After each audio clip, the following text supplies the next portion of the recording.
Viewers, আপনাদের যাদের বাসার এই ফ্রিজগুলা নর্মাল ফাঁকা হয়ে থাকে, নর্মালটা ঠিকঠাকভাবে কাজ করে না, আপনার ঠান্ডা হয় না, আপনারা একটি কাজ করতে পারবেন।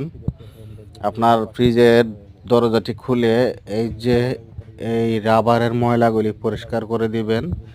একটি ব্রাশ দিয়ে ভালোভাবে পরিষ্কার করার পর আপনারা কি করবেন, টাটকা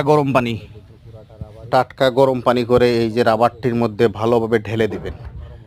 ঢেলে দেওয়ার পর দেখবেন যে রাবারটি অনেক অংশেই নরম হয়ে গেছে।